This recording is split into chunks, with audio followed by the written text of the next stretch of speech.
அனைவருக்கும் வணக்கம். என் பெயர் வி. பாரிவளவன்.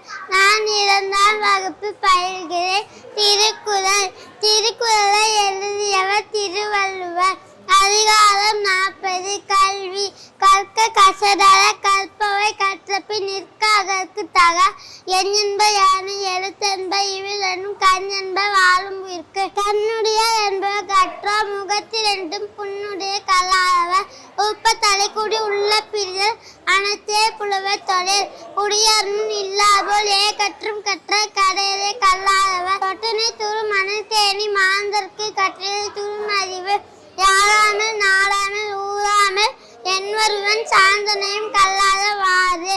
ஒருமைக்கண் தான் கற்ற கல்வி ஒருவருக்கு எளிமையும் ஏமாப்பு உரைத்து. தாம் இன்புறது உலகன் புறக்கண்டு காமுவர் கற்று நறிந்தார்.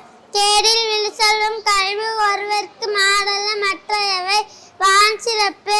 அதிகாரம் 2. வானின்று உலக வழங்கு வழுதலால் தான் அமிழ்தாம் என்று நிலப்பாற்று. துப்பாக்கு துப்பாய துப்பாக்கி துப்பாக்கு துப்பாய தூவும் மலை. விண்ணின்று பொய்ப்பின் விரிநீர் வீண் உலகத்து உள் நின்று உழற்றும் பசி. ஏரின் உழவர் புயல் என்னும் வாழ வளங்குன்றிருக்கார். கெடுப்பது கெட்டார் சார்பில் மற்றாங்கே எடுப்பதும் எல்லா மலை. தானம் தவம் இரண்டும் தங்கா வியன் உலகம். வானம் வழங்காதென்னின் தீனின்று அமையாது உலகனின். வானின்று யாருக்கும் அமையாது ஒழுக்கு. அகர முதல எழுத்தெல்லாம் ஆதி பகவன் விளற்றிய உலகு. செல்வத்து செல்வம் செவி செல்வம் அச்செல்வம் செல்வத்தும் எல்லாம் தலை. இனிய உளவாக இல்லாத கூறல் கனி இருப்ப காய்ந்தவன் தற்று. அன்புலா எல்லாம் தமக்குரியது. அன்புடையர் என்பும் உரியர் பிறர்க்கு. எல்லாம் விளக்கும் விளக்கல்ல சரங்களுக்கு பொய்யார் விளக்கே விளக்கு. தீயினால் சுட்ட புண்ணு உள்ளார்க்கும் ஆறாதே. ஞாயிறுக்க காய்ந்தவன் தற்று. பாரதியார் கவிதை.